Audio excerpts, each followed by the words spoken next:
Assalamualaikum warahmatullahi wabarakatuh anak-anak. Bersama Ustaz Hareti untuk kita mempelajari tentang salat sunat duha insya-Allah.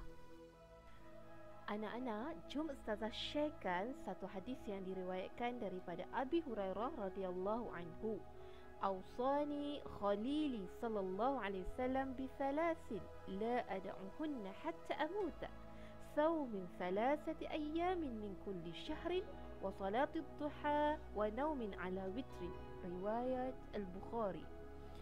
Hadis yang diriwayatkan oleh Abu Hurairah yang bermaksud kekasihku sallallahu alaihi wasallam telah mewasiatkan kepadaku 3 perkara yang tidak akan pernah aku tinggalkan sehingga aku mati.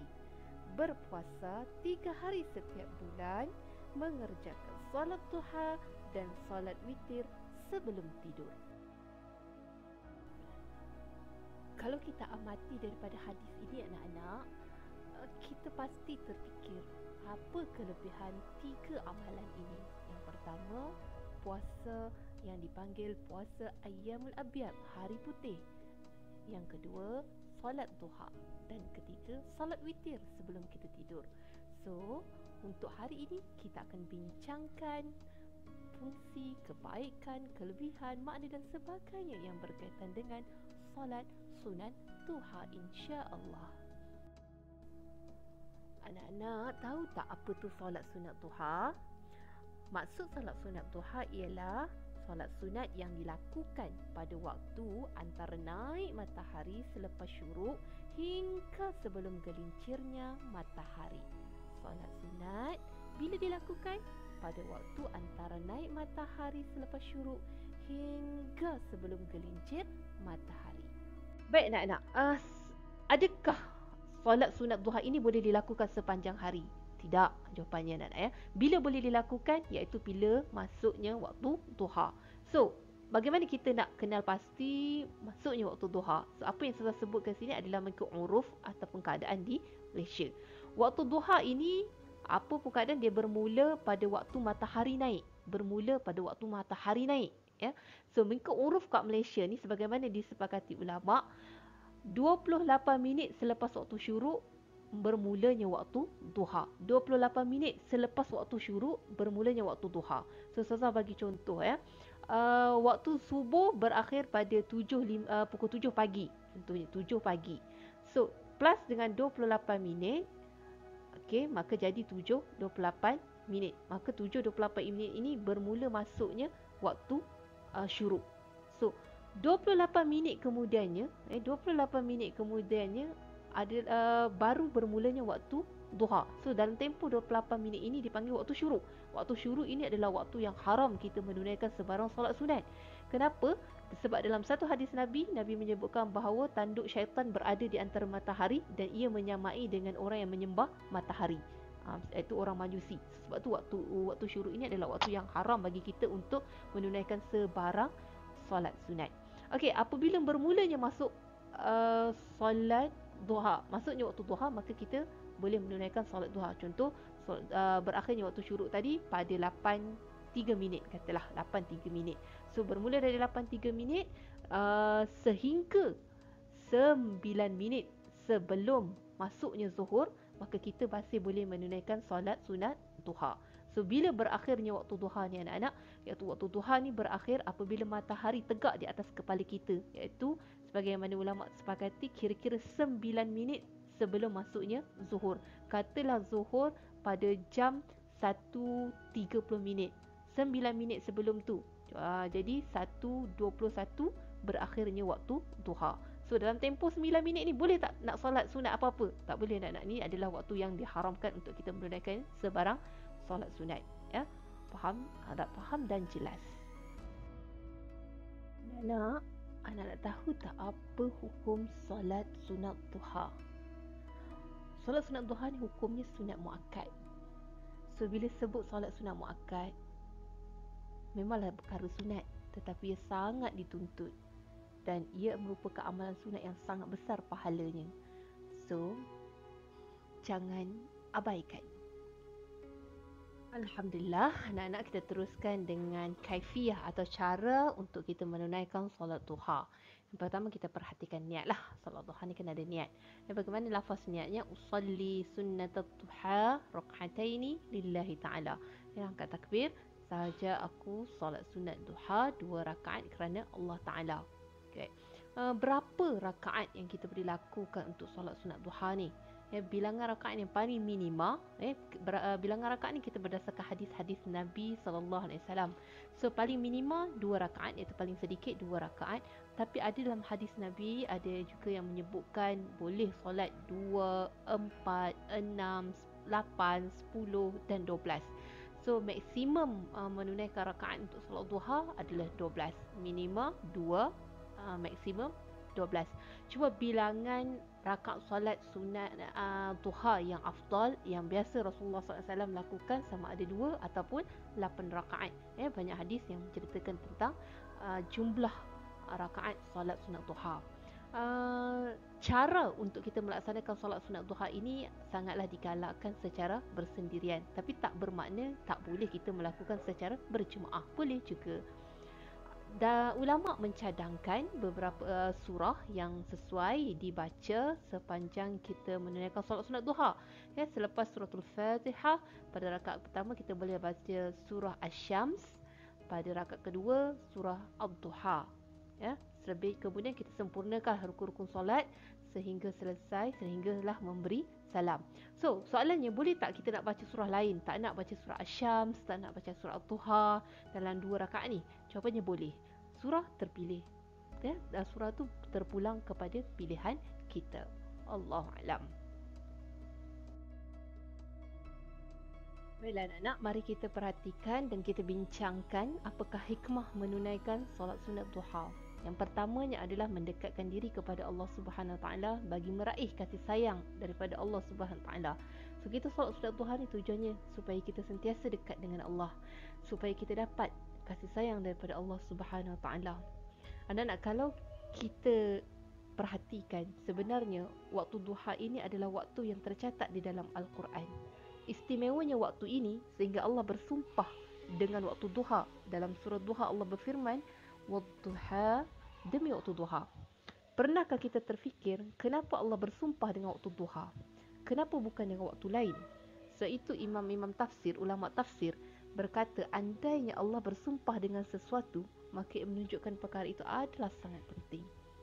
Duha ni anak-anak bermaksud pagi hari atau panas sinar hari. Waktu inilah manusia semuanya berkejar-kejaran, berlumba-lumba, bersegera pulun keluar untuk cari rezeki. Namun di sebalik waktu ini, Allah sebenarnya menyarankan untuk seketika kita berhenti, untuk seketika kita tinggalkan kelang kabut berkejar-kejaran kita itu untuk kita tunaikan solat duha. Solat duha ni sebenarnya adalah solat bagi orang-orang yang mahu kembali. Kembali ke mana? Kerana Rasulullah SAW bersabda dalam hadis yang diriwayatkan oleh Imam Muslim, solat duha itu adalah solat orang yang kembali kepada Allah. Setelah orang mulai lupa dan sibuk bekerja, ia pada waktu anak-anak unta mula bangun kerana mula panas tempat pembaringannya. Ya, solat duha itu adalah solat orang yang mahu kembali kepada Allah. Kerana itulah solat duha ini banyak fadilatnya. Kerana itulah dengan solat duha ini sebenarnya ruang untuk kita dekatkan diri kita kepada Allah Subhanahu Wa Taala. Baik, yang kedua, hikmahnya adalah membuktikan ketaatan kepada Allah Subhanahu Wa Taala setiap masa. Anak-anak, dengan solat duha ni, kenapa dengan solat duha ini menjadi satu bukti ketaatan kita kepada Allah Subhanahu Wa Taala? Allah Ta'ala berfirman dalam Quran, "A'udzubillahi minasyaitonirrajim, wa ma khalaqtul jinna wal insa illa liya'buduni." Allah kata, tidak aku ciptakan jin dan manusia ini kecuali untuk menyembah, untuk beribadah kepada aku. So, dengan solat duha inilah sebagai bukti kita sentiasa taat, kita sentiasa beribadah kepada Allah Subhanahu Wa Taala. Apatah lagi, solat duha ini salah satu solat sunat yang sangat afdal, yang sangat tinggi ganjaran pahalanya, di mana mungkin dengan solat sunat ini, masya-Allah, ia boleh menampung kekurangan ataupun kepincangan solat-solat fardu kita, insya-Allah.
Hikmah yang ketiga bila menunaikan solat sunat duha ialah mendapat rahmat dan rezeki daripada Allah Subhanahu Wa Taala. Kita boleh simpulkan paling senang yang anak solat duha ini adalah kunci rezeki kita sepanjang hari. Dalam waktu duha ini, kebanyakan orang berada dalam kesibukan duniawi. Ada yang sedang bekerja, ada yang sedang melakukan rutin harian dan sebagainya. Maka Allah SWT menjanjikan nikmat dan pulangan yang cukup besar bagi sesiapa yang merebut masa singkat ini untuk mendirikan solat sunat duha. Allah bukan saja menyayangi sesiapa yang melazimi solat sunat duha ini, bahkan Allah sentiasa mencukupkan rezekinya yang dengan berlipat kali ganda. Jadi rugi sangat sesiapa yang sengaja melepaskan keistimewaan ini. Solat sunat duha ni banyak lagi nikmat, banyak lagi kelebihan apabila dilakukan. Bukan saja dia disukai oleh Allah Subhanahu Wa Taala, bahkan amalan-amalan zikir-zikir yang kita baca dalam solat sunat duha ini boleh menjadi dianggap sebagai sedekah. Dengan solat duha ini juga boleh memberi kesihatan yang baik. Umum saya tahu bahawa perbuatan solat ni sebagai senaman yang cukup baik untuk sihatkan tubuh badan manusia. Rukuk, sujud, semuanya ada fungsi masing-masing. Boleh merenggangkan otot, boleh jadi senaman. InsyaAllah beri kesihatan kepada mentaliti, iaitu ketenangan jiwa dan fikiran. Bahkan solat sunat duha ini juga ganjaran pahalanya sangat besar. Bukan saja Allah ampunkan dosa, yang paling pentingnya kat sini Allah kata Allah cukupkan rezeki setiap orang yang melakukan solat sunat duha itu setiap hari. Di mana dalam satu hadis Nu'aim bin Hammar berkata bahawa ia mendengar Rasulullah SAW aku telah mendengar Rasulullah SAW bersabda dalam satu hadis kudusi. Allah berfirman, wahai anak Adam, janganlah kamu berasa lemah untuk beribadah kepadaku dengan cara mengerjakan solat 4 rakaat di awal waktu siangmu, iaitu solat sunat duha. Nescaya akan aku cukupkan untukmu di akhir harimu.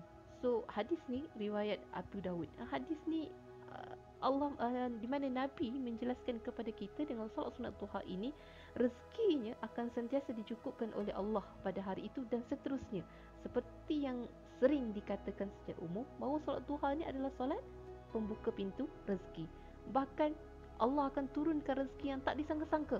Bukan saja dalam bentuk makanan, tubuh badan yang sihat, anak yang soleh, anak yang bijak, keluarga yang bahagia, bahkan kejayaan dalam peperiksaan, bidang pekerjaan yang baik dan sebagainya. So, begitulah Allah memberi keuntungan cukup besar kepada mereka yang mengamalkan solat duha.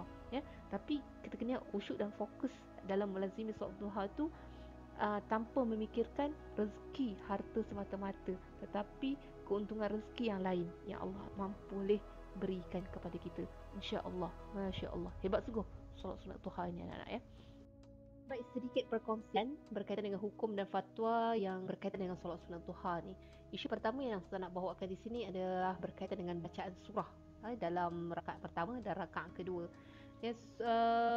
Sebelum ni di awal-awal pembelajaran disebutkan sebagaimana yang terdapat dalam buku teks, ulama mencadangkan pada rakaat pertama dibaca surah Asy-Syams dan rakaat kedua surah Duha selepas suratul Fatihah. Tapi sunat juga dibaca pada kedua-dua rakaat selepas surah Fatihah ini dengan surah Al-Kafirun dan surah Al-Ikhlas. Boleh juga nak baca surah Asy-Syams dan surah Duha, dua boleh.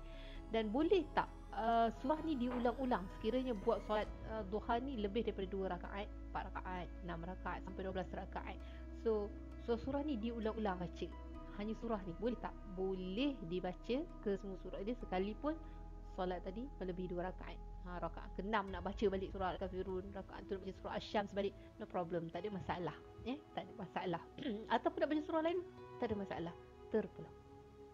Isu yang kedua berkaitan dengan sah ataupun apakah hukum kita melakukan solat sunat duha ini dengan banyak rakaat, 4 rakaat ke 6 rakaat ke 8 ke 10 ke 12, tetapi dengan satu salam. Dengan satu salam. Hukumnya tidak sah solat duha dilakukan yang lebih dari 2 rakaat dengan sekali salam saja. So sepatutnya buat macam mana? 2 rakaat, satu salam. So lakukan 2 rakaat, satu salam. Isu yang ketiga pula ialah berkaitan dengan solat duha dilakukan secara berjemaah. Solat duha dilakukan secara berjemaah. Dalam hal ini, hukumnya iaitu hukum solat duha berjemaah ni harus. Bukan kata haram, bukan kata sunat, bukan kata wajib, tetapi harus. Ini kerana berdasarkan hadis daripada Anas radhiyallahu anhu bahawa neneknya Mulaikah menjemput Nabi SAW untuk makan. Kemudian baginda bersabda, bangkitlah, aku mahu solat denganmu. Kemudian Rasulullah SAW bangun, bangkit. Begitu juga dengan Anas dan seorang anak yatim yang solat di belakang, dan seorang perempuan tua solat di belakang mereka pula. Walaupun begitu, ia tidaklah boleh dilakukan berterusan supaya tidak dijadikan sama seperti gambaran solat fardu yang dituntut untuk dilakukan secara berjemaah, ya. Kebiasaannya solat sunat duha dilakukan secara berseorangan, secara bersendirian. Allahu a'lam.